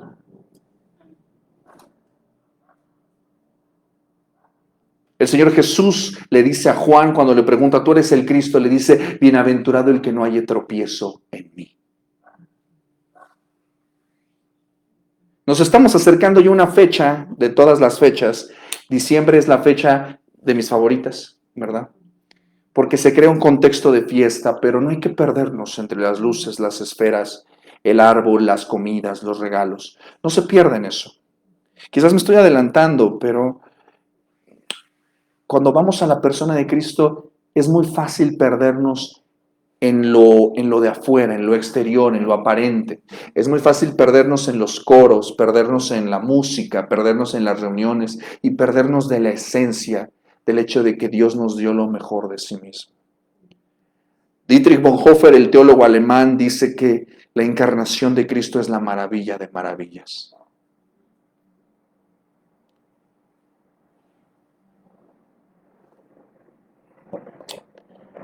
Cuando yo veo, por ejemplo, la mano de un bebé, veo, por ejemplo, la mano de mi sobrino,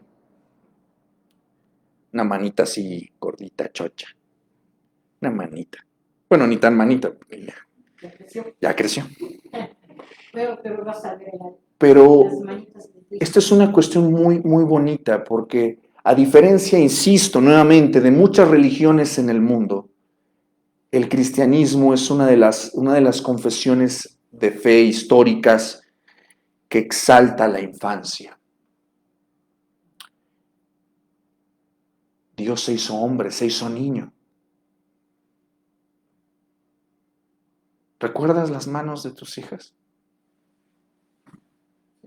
Esa confección perfecta. Dices, esto lo hizo Dios. Imagínate aquellas manos que encarnaban y contenían la plenitud de la deidad. Esas manos que se extenderían para sanar. Esas manos que estarían dispuestas, que comieron, partieron el pan con sus discípulos. Esas mismas manos fueron entregadas para ser atadas y esas mismas manos fueron horadadas en la cruz. Esas mismas manos quitaron la pesadísima piedra del sepulcro. Las mismas manos que recibieron a Lázaro. Las mismas manos que oraron, que se cruzaron para orar.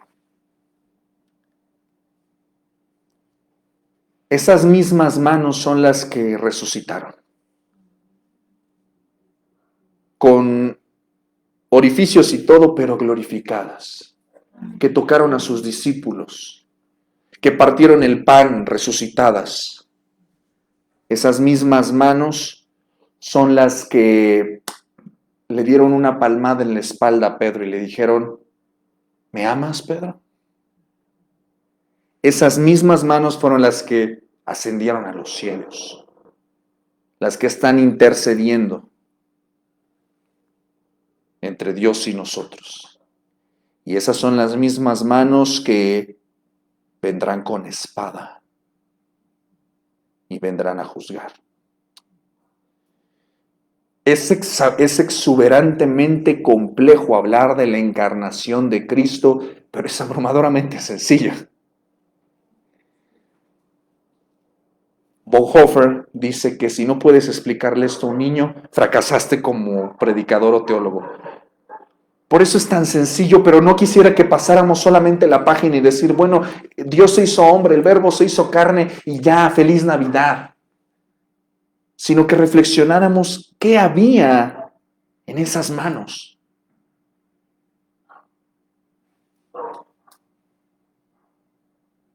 Las mismas manos como las tuyas, como las mías, semejantes a las tuyas y a las mías. Semejantes, mas no iguales. Semejantes. Esas mismas manos que en su calidad divina hicieron los cielos y la tierra, que formaron al hombre. Esas mismas manos que detuvieron el sol, que dieron la ley, que proveyeron el pan para su pueblo en el desierto. Esas mismas manos que abrieron el mar. Esas mismas manos estuvieron allí. Esas mismas manos estuvieron en ese pequeño bebé. Es una bomba atómica para cualquier entendimiento. Por eso no puedo evitar sentir compasión por los pobres fariseos, porque nosotros también a veces abrimos la Biblia con tanta incredulidad, con tanta falta de respeto. No sabemos las respuestas bíblicas. Sí, el verbo era con Dios y el verbo era Dios. Detente un momento y reflexiona en eso. Vamos a la Navidad. ¡Uy, sí, Navidad! Detente un momento, párale a tu tren. Reflexiona en eso. Se nos olvida lo sagrado que está ahí detrás. Le perdemos el respeto a la encarnación. Le perdemos el respeto a quien está ahí y quien representa. Porque al ver solamente un bebé, pues vemos solamente un bebé. Escribía en esta semana hablando acerca de la fe. Y la fe no es ciega. Los ojos ven una cosa, pero la fe ve más allá de eso.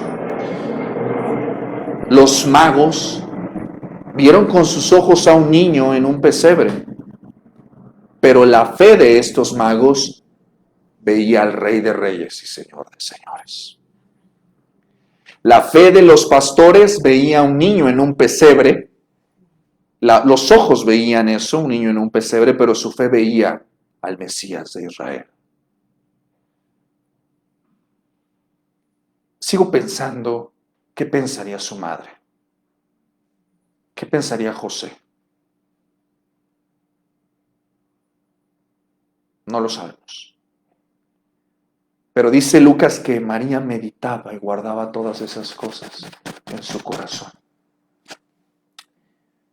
Se dice que Lucas, que era un médico, probablemente entrevistó a María. Por eso Lucas nos habla de muchas más cosas y detalles familiares, porque Lucas, pues se da por entendido que él indagó, investigó, anduvo de puerta en puerta tocando, a ver, ¿qué me puede hablar usted de Jesús? Y habló con María.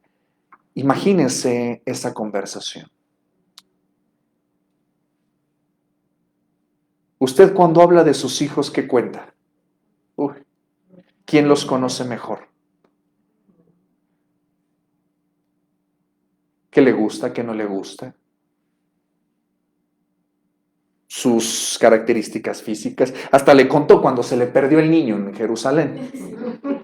Uy, no, este niño Jesús, no, me descuido tantito y se queda en el templo.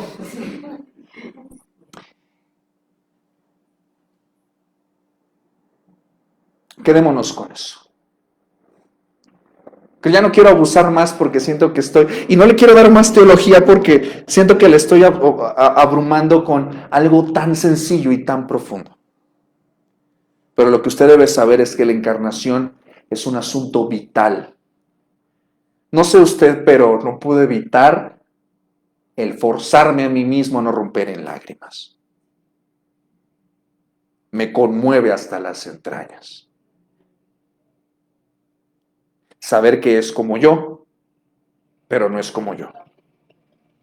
Que fue un niño, que fue un hombre, que vivió, que murió, que sabe lo que me duele. La encarnación hizo posible eso, que alguien pudiera entendernos y que alguien nos abriera la puerta y nos diga, pasa, puedes entrar. Eso es lo que hizo posible la encarnación. Se dejó su gloria, nació como un hombre, pero no dejó de ser Dios. Si pudiera hacer un pequeño resumen para dejarlo así.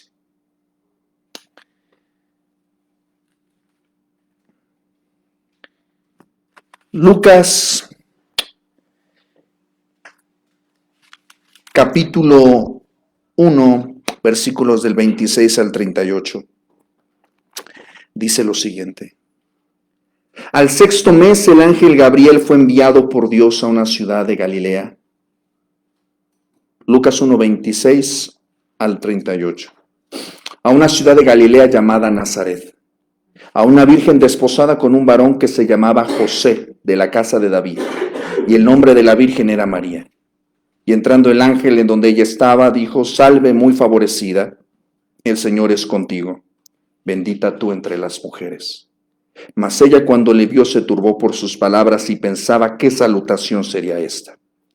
Entonces el ángel le dijo, María, no temas, porque has hallado gracia delante de Dios. Y ahora concebirás en tu vientre y darás a luz un hijo y llamarás su nombre Jesús.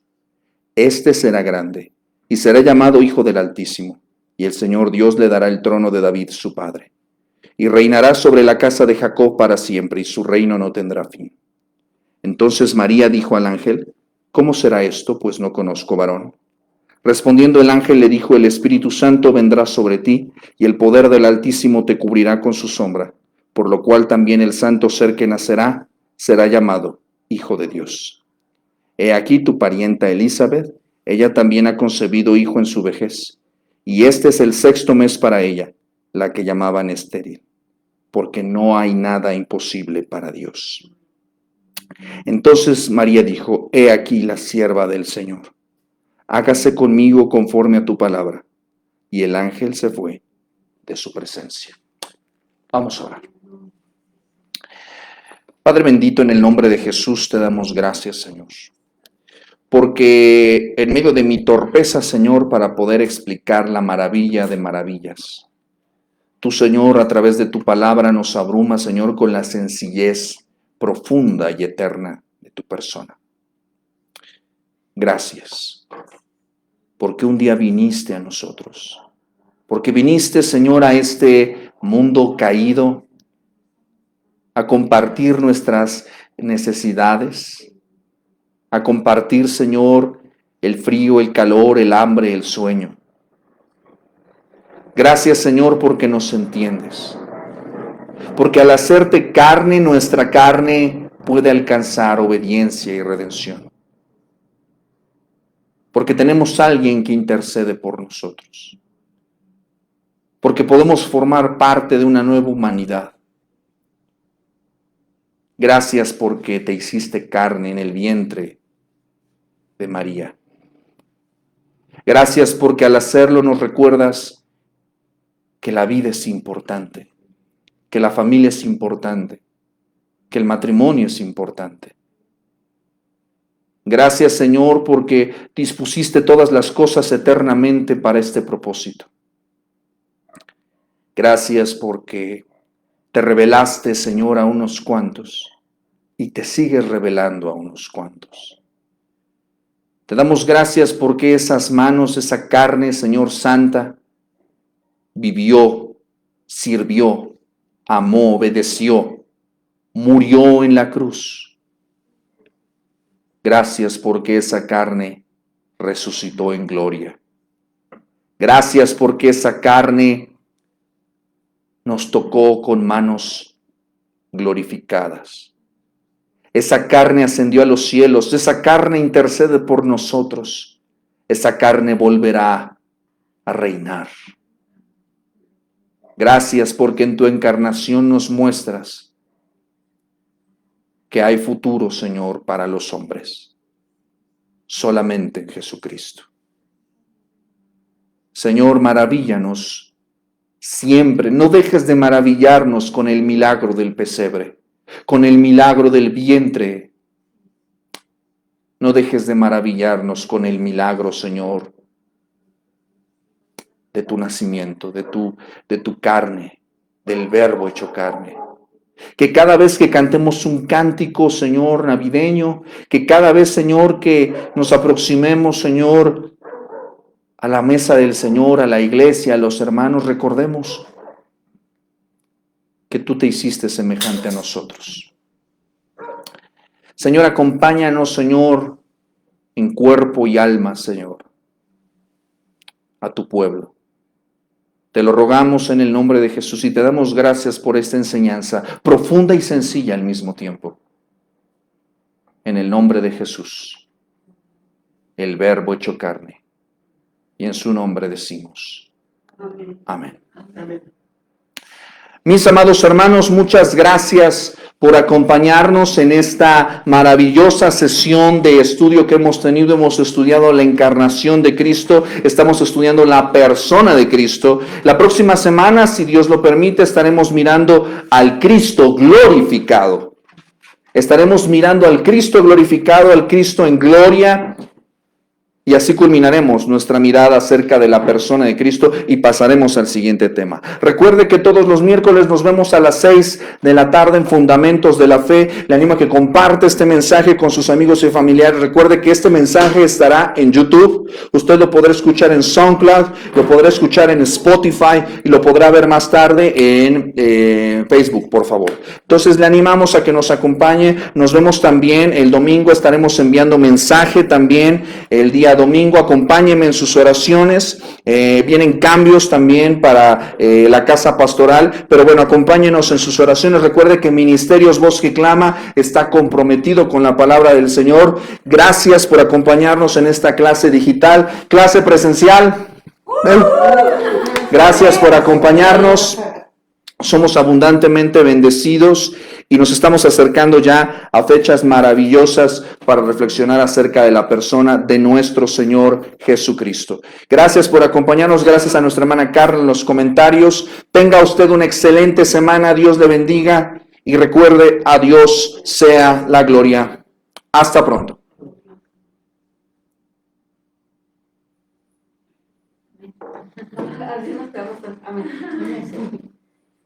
Fuerte. Qué bárbaro.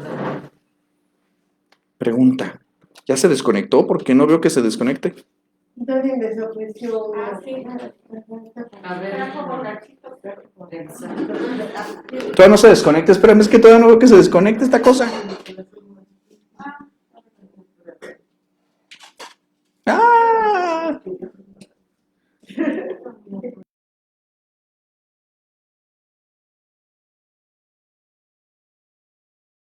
Sí, bueno, yo sí lo estuve. Es que no lo puedo cerrar.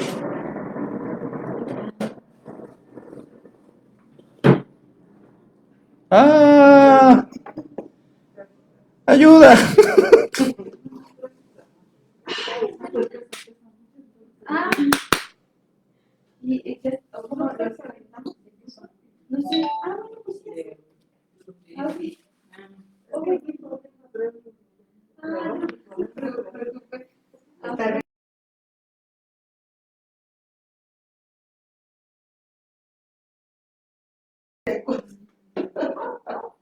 Son los únicos borrachitos que me gustan. Ándale. sí. Espera, es que no lo puedo cerrar, no sé qué pasa. Sí, no puede cerrar. Y no sé si lo cierro se va a tirar, pero bueno.